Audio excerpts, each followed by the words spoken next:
4 से 5 दिन के बाद नवरात्र में आएगी, क्योंकि हम लोग ब्राह्मण लोग हैं तो ऐसा नहीं खरीदते। घड़ी की कीमत है 14.5 लाख रुपए।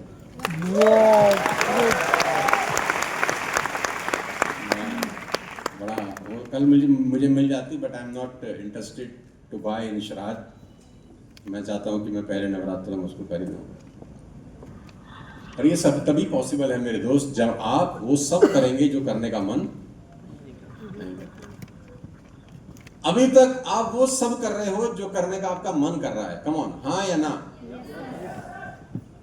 मन करता है तो यहां आ गए। जिसका मन नहीं किया वो नहीं आया होगा। मौका तो बहुत लोगों को दिया गया होगा ना। कम ऑन, आपका मन किया, आप आ गए।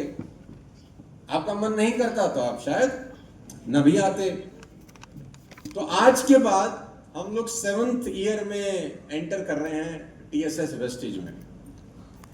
अगले 14 सितंबर 2026 तक ये पूरा 1 साल है, नेक्स्ट 1 ईयर 365 दिन है।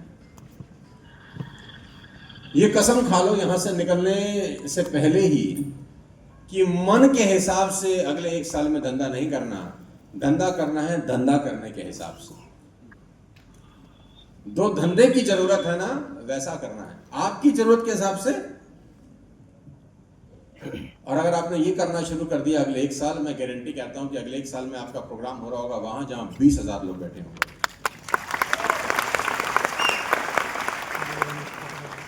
आप सबकी इनकम बढ़ रही होगी, आपके सबके चेक ग्रो हो रहे होंगे, आपका लाइफस्टाइल चेंज हो चुका होगा, आपके घर में कोई 100 इंच का LED लगा होगा, आपके घर का सोफा 2 लाख रुपए का होगा, आप जिस कार में चल रहे हो वो 20, 25, 30, 50 लाख रुपए की हो सकती है। आपका लाइफस्टाइल चेंज हो सकता है मेरे दोस्त। आपके फादर मदर के फाइनेंशियल्स अच्छे हो सकते हैं। और आप अगर नहीं करोगे तो कौन करेगा? Come on, if not you then who? कोई ऊपर पड़ोसी आके आपकी जिंदगी चेंज करने वाले? पड़ोसी तो चाहते हैं कि खड्डे में गिर रहा है तो कुएं में गिर जाए। ये सच है। आज की इस दुनिया के अंदर कोई हमारा साथी नहीं होता मेरे भाई। हर आदमी जलने वाला प्रवृत्ति का है। आप कार ले आएंगे तो पड़ोसी खाना नहीं खाएगा, इसकी तो गारंटी है। लेकिन आप परेशान होंगे तो मीठे बोल देगा, इसकी कोई गारंटी नहीं है। तो भाई, if not you then who? अगर आप नहीं करोगे तो फिर कौन करेगा यार? और देखो, मैं तो समझा ही सकता हूं यार। और लेकिन आप सब लोगों को आज देख कर ना, मुझे इस बात का तो बहुत गर्व महसूस हो रहा है कि पहली बार शायद इस 6-7 साल में मुझे इतना शांत, इतना प्यार करने वाला और इतना डेडिकेटेड ऑडियंस नजर आ रहा है। मैं ये दिल पे हाथ रख के बोल सकता हूं आपको। और मुझे ऐसी अनुभूति हो रही है कि अगले 1 साल के अंदर you all are going to create history. आप सब इतिहास लिखने वाले हो। आपके अंदर इतिहास लिखने की ताकत है। हम सब के अंदर इतिहास लिखने की ताकत है। आप में और मेरे में कोई फर्क नहीं है मेरे दोस्त। मैं आपसे ज्यादा नालायक था और शायद आज भी आपसे ज्यादा नालायक हूं। बस फर्क यह है कि मैंने आंखें खोल ली हैं, आपकी बंद है, बस। और कोई फर्क ही नहीं है। मैं आंखें खोल चुका हूं। आपको कह रहा हूं आप खोलो। जिस रास्ते पे चलकर मैं यहां तक आया हूं वही रास्ता आपके पास भी है। देखो, शतरंज का जो खेल होता है ना, ध्यान से सुनना मेरी बात। शतरंज के खेल में एक बड़ी कमाल की चीज छुपी है। हर खेल में कुछ ना कुछ कमाल का है। तो शतरंज से शुरू करता हूं। शतरंज का खेल बहुत कमाल का है। उसमें आगे वाली जो रो है उसमें रहता है रानी, राजा, घोड़ा, हाथी, ऊंट। ठीक, आगे वाली रो का मतलब पीछे वाली रो। आगे क्या रहते हैं उसके? सैनिक। सैनिक एक कदम चलता है। कम ऑन, हाँ या ना? उसकी एक लिमिटेशन है कि वो एक ही कदम चल सकता है। मारता टेढ़ा है, चलता सीधा है। जो शतरंज का खेल समझता है वो जानता होगा। कितने लोगों को आता है शतरंज खेलना? सीधा चलेगा, टेढ़ा मारेगा, ठीक है ना? उसकी लिमिटेशन है कि वो एक कदम से ऊपर नहीं चल सकता।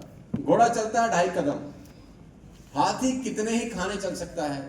वजीर कितने ही खाने चल सकता है। रानी सीधा भी चल सकती है, आड़ी भी चल सकती है, टेढ़ी भी चल सकती है। ठीक, सैनिक ही एकमात्र ऐसा प्यादा है जो एक कदम से ऊपर नहीं चलता। इसीलिए शतरंज में सबसे कमजोर अगर कोई होता है तो वो आप सैनिक मरवा देते हो, घोड़ा नहीं मरना चाहिए। सैनिक मर जाए, हाथी नहीं मरना चाहिए। ऐसा होता है कि नहीं होता? आप और हम सब सैनिक हैं भाई। हम मिडिल क्लास परिवार में पैदा हुए हैं, हम कोई घोड़े हाथी तो हैं नहीं, हम हैं सब। हमारी ना तो जीवन की कोई कीमत है, ना किसी को साला हमारी परवाह। लेकिन सैनिक में एक खासियत होती है जो ना हाथी में होती है, ना घोड़े में होती है, ना वजीर में होती है, ना रानी में होती है।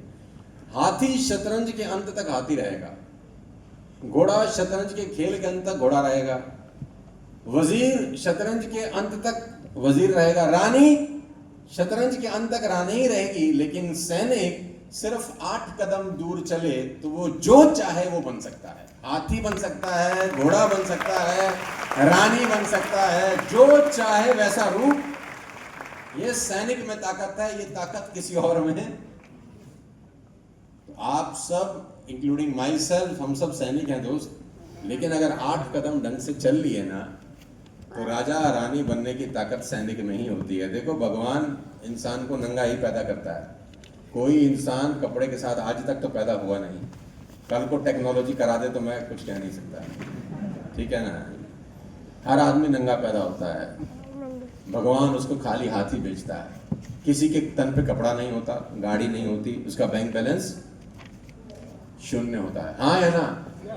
बाप का बैंक बैलेंस हो सकता है, लेकिन उस बच्चे का बैंक बैलेंस 0 होता है।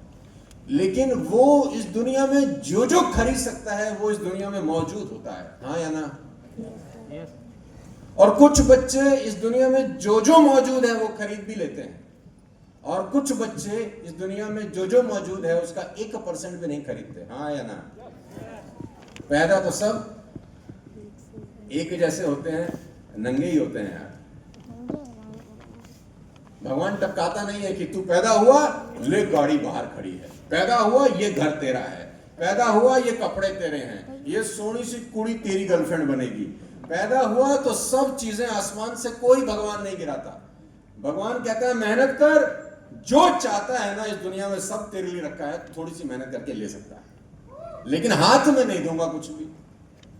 प्लेट में सजा के अगर भगवान देना चाहे तो पाजी दे सकता है कि नहीं दे सकता? लेकिन देता वो नंगा ही पैदा करेगा, सभी को नंगा पैदा करेगा। अब सबको ताकत देता है कि चाहो तो सब कुछ। तो दोस्त, मैं आपको अपने व्यक्तिगत एक्सपीरियंस से बता रहा हूं। आई वॉज इन दुबई कुछ दिन पहले। मैं जब कुछ ऐसे लोगों से मिलता हूं ना तो मेरा ड्रीम्स और बड़े हो जाते हैं, विजन्स बड़े हो जाते हैं। मैं कुछ कंपनीज के साथ काम करता हूं जिनका साल का टर्नओवर 20,000 करोड़ का है। 30-30 हजार करोड़ का जो साल का धंधा लोग करते हैं उनके साथ मैं उठता हूं, बैठता हूं। मैं अभी एक व्यक्ति के साथ था